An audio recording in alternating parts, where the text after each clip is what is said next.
This is the overview I want you to pay attention to. So the thing here is that if you have paid an independent contractor for goods or services during the year, what will happen here is that you will most likely need to send that person, that contractor, a 1099 NEC, right? 1099 NEC, 1099 non-employee compensation. While also you have to report the income that you paid to the independent contractor to the IRS at the beginning of next year. And there are other non-employee workers who are not contractors and who will need a 1099 MISC. Okay, so I'll talk about that in this conversation. So let's first, I want you to look on the screen right now.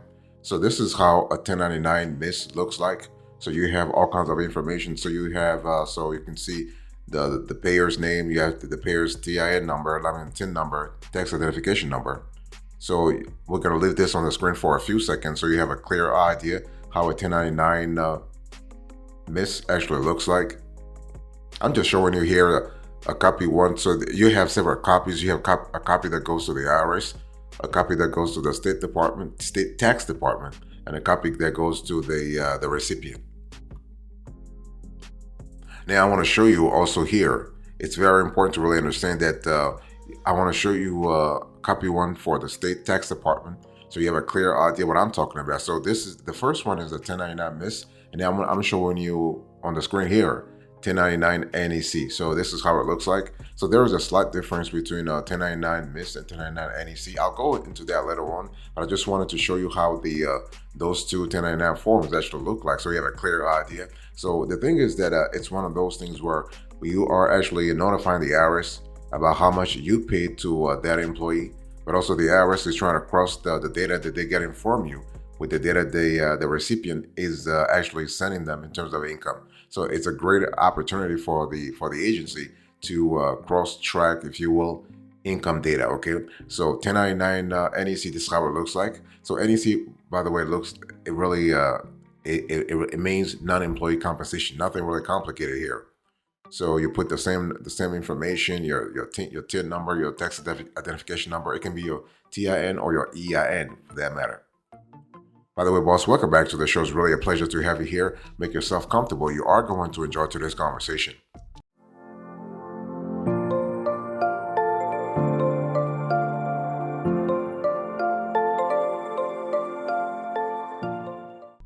Now, let me give you the approach you need to pay attention to here. So let's dig a little deeper here. So what is a 1099 NEC? Now, while there are a variety of 1099 forms, the newest one is the 1099 NEC.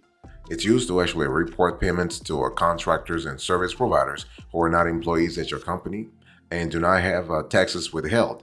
Before, those payments were reported using a 1099 MISC and listed in box 7. So the thing is that because this form is provided to both the contractor and the IRS, as I explained a little earlier, this allows the government to track the amount of tax they should expect from non-employee contractors. This allows the IRS to determine whether the contractor who is responsible for paying their own taxes is paying the correct amount when the return is filed. And remember, we're speaking here about income taxes, but also employment taxes in some cases. It's important to remember that corporations, including S corporations and C corporations, generally do not receive a 1099 for services they provide. But to confuse the situation, if you pay attorney's fees, you will have to issue a 1099 MISC, even if the attorney is incorporated. Other exceptions include payments to for-profit medical providers.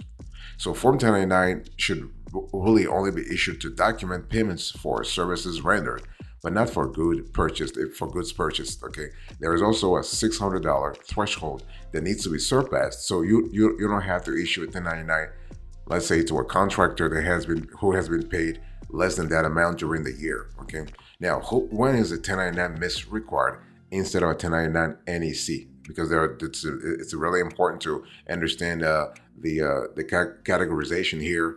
So while there are exceptions to every rule, you will need to send a 1099 MISC if you have paid at least $10 in royalties or broker payments in lieu of dividends or tax-exempt interest, at least $600 for services performed by someone who is not an employee, for rents, for prizes and awards, for other income payments, for medical and healthcare payments, for crop insurance proceeds, for fishing proceeds, for payments to an attorney. By the way, boss, I want to quickly remind you of today's topic. We are having a conversation about 1099 NEC and 1099 MISC.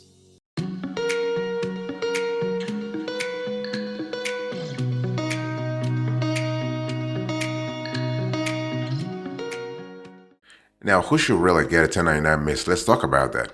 Well, the thing is that the 1099 MISC is a common type of IRS Form 1099, which is a record that an entity or person, not your employer, gave or paid you money, right? So you might have received a 1099 MISC tax form from a client in the past if you are a freelancer, independent contractor, or self-employed. However, starting 2020, those payments are now reported on the 1099 NEC instead. So a 1099 MISC actually will have your social security number or tax identification number on it, which means the IRS will know you have received the interest, and it will know if you don't report it, they will report that income on your tax return. And the thing is that, do you actually pay taxes on a 1099 MISC? Well, it's not a like simply receiving a 1099 MISC tax form doesn't necessarily mean you owe taxes on that money. I mean, don't get it twisted. I mean, you might have deductions that offset the income, for example, or some or all of it might be sheltered based on characteristics of the assets that generated in the first place. In any case, remember, the IRS knows about it. Okay, so the thing is that you use your IRS form 1099 MISC to help figure out how much income you received during the year or what kind of income it was in the first place, and you will actually report that income in different places on your 1040 tax return, depending on the type of income. So if you need, it's one of those things where you have to see what really applies to your situation. Okay, and so the filing deadline for 1099 really it really depends. For the tax year 2020, it's actually every year, but for the tax year 2023, for instance, for 1099 NEC, you are required to furnish the Form 1099 NEC to the payee and file with the IRS by January 31st, 2024. For 1099 MISC, for 2023, you are required to furnish Form 1099 MISC to the payee by January 31st and file with the IRS by February 28th, March 31st, if filing electronically.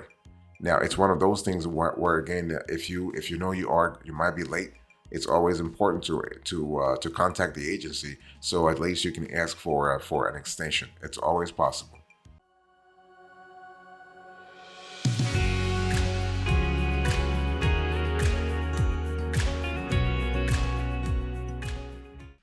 Let me give you a few pro tips here.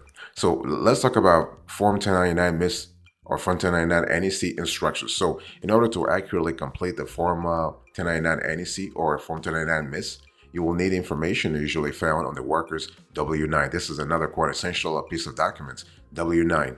All non-employee workers should provide you with a completed Form W-9 when starting their work with your business. So here's what you will need, actually.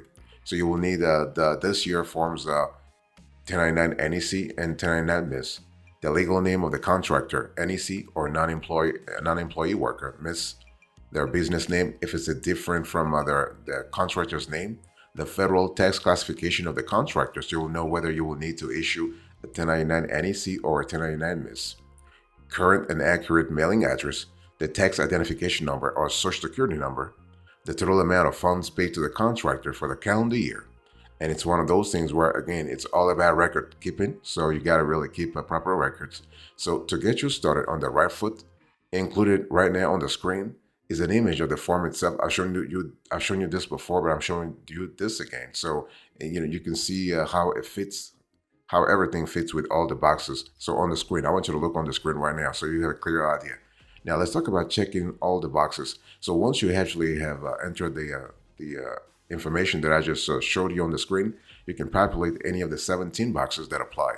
So here is a quick rundown for rundown with instructions for what each box is for. So box 1 is for rents, box 2 royalties, box 3 other income, box 4 federal income tax withheld, box 5 fishing boat proceeds, box 6 medical and health care payments, box 7 payer made direct sales of $5,000 or more, box 8 substitute payment in lieu of dividends or interest, box 9 crop insurance proceeds, box 10 gross proceeds paid to an attorney, box 11 fish purchase for resale, box 12 is actually used to report section 409A deferrals, Box 13, if the FATCA filing requirements box is checked, the payer is reporting on this form 1099 to satisfy its account reporting requirements under Chapter 4 of the Internal Revenue Code.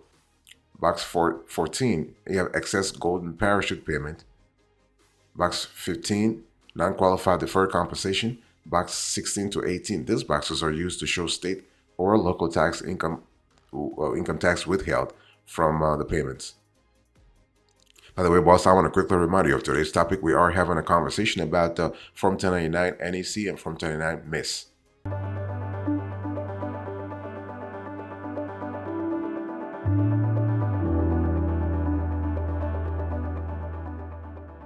Now, if you plan on filing 1099s, be sure you are using forms that can be scanned when filed. This is really important, not only for classification purposes, but also for filing purposes. The downloadable copies found on the IRS websites are not scannable. They're not scalable and scannable. And so employers can order the appropriate forms directly from the IRS. So again, remember that the forms can be scanned, okay, scannable. So filling out the forms on Form 1099 NEC is a little different, and much less information is added. So right now on the screen is an image of the entire form, as well as a breakdown of what goes into each box. So box 1, you have non-employee compensation. So in this box, you will enter the amount you pay an independent contractor, someone who is not your employee, for any labor or services that total $600 or more. Box 2, did you have any sales totaling up to or exceeding $5,000 from products that were resold, deposit commission, or sold on another basis? All you do here is check off the box and won't need to enter any information in this spot. Box 3, currently marked by the IRS as for future use. This field actually can be left empty. That's totally fine. Box 4, federal income tax withheld. So withholding federal income tax is really uncommon for contractors, but if any wages are subject to backup withholding, which is a dollar amount that ensures Uncle Sam gets his taxes. So independent contractors could be subject to backup withholding if a tax identification number is listed incorrectly on the 1099 or on Form W-9. And Box 5, generally, it is not necessary to withhold state income tax from someone who is not your employee. If you did, you will report the number in this spot. Box 6, state payers. State actually no. So in this box, you will enter the state you withheld tax list as an abbreviation and your state identification number. In Box 7, state income, to finish up the form, in Box 7, you will list the state payment dollar amount.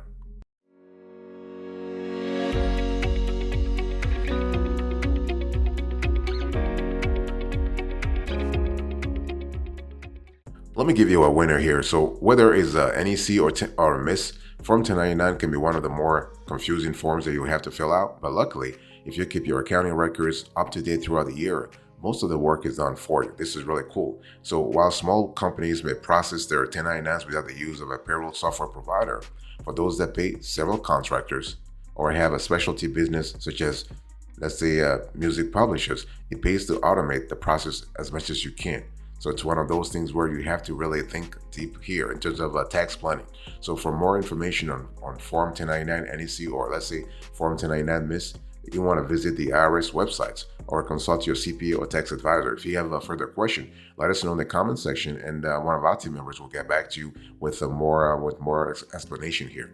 And so there are other types of 1099 forms, by the way, though. It's one of those things where it's important to really have a clear idea. So you have, so besides 1099 NEC, 1099 MISC, you also have Form 1099A. So this means the Form 1099A, acquisition or abandonment of secured property, is used to report on canceled debts, specifically foreclosure on a property if you cancel some or all of your mortgage. So due to the person paid by January 31st, due to the IRS by February 28th through mail, or by March 31st if submitted online. What about Form 1099B? 1099B proceeds from broker and barter exchange transactions actually records any gains and losses. So due to the person paid by February 15th, sometimes March 15th in special circumstances, and due to the IRS in February 28th through mail, or by March 31st if submitted online. What about Form 1099C? Well, Form 1099C, cancellation of debts, as the name suggests, reports on debt that was canceled or forgiven due to the person paid by January 31st, due to the IRS by February 28th through mail, or by March 31st if submitted online. What about Form 1099-G? Now, Form 1099-G, certain government payments, informs you of any income received from the Department of Revenue, like unemployment or tax refunds. So due to the person paid by January 31st and due to the IRS by February 28th through mail, or by March 31st if submitted online. What about you have another one called Form 1099 LTC. This is a long-term care and accelerated death benefits. This lets you report any long-term care benefits, including accelerated death benefits, due to the person paid January 31st and due to the IRS by February 28th through mail, or by March 31st if submitted online. You also have 1099 OID and original issue discounts reports on the interest from certain bonds that are worth more now than they were at the time they were issued.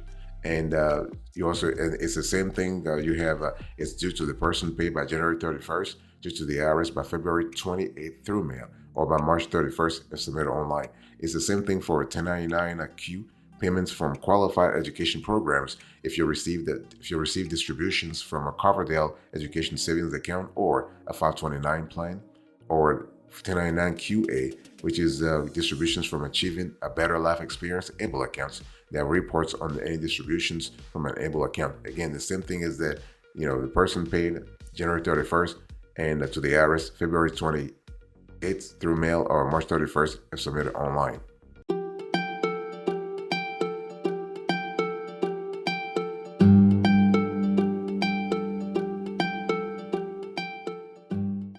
You have other forms that I wanted to show you. So you have a Form 1099-R, so distributions from pensions, annuities, retirements or profit sharing plans, IRAs, insurance contracts, etc. This is actually a mouthful. You will get one if you receive a distribution over $10 from retirement plans, pensions, or any of the accounts included in the name. So due to the IRS due to the person paid January 31st and due to the IRS by February 28th through mail, or by March 31st if submitted online.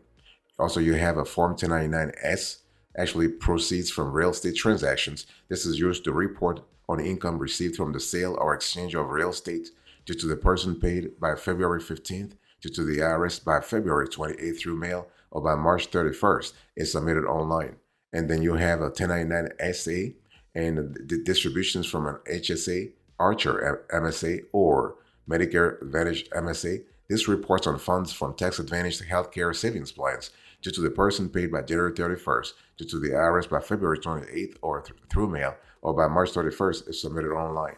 You also have a Form 1099 SSA. This is Social Security benefits statements. This records any benefits you receive actually from Social Security due to the person paid by January 31st, due to the IRS by February 28th through mail, or by March 31st if submitted online. So how do you actually submit 1099 forms? Well, when the time comes to submit the applicable variation of Form 1099, you have a few options to choose from. You can e-file online. You can mail in your form. That's totally possible. You can work with an account to file for you, and any combination of the above. Okay. Note, whichever you choose, it's important to remember that you're also required to send a copy of the appropriate 1099 form to anyone you paid. Okay. So this is totally possible, and it's one of those things where when we talk about, there is a difference between a 1099 form and Form W-2, and so Form W-2 goes to full-time or part-time employees and are due by January 31st.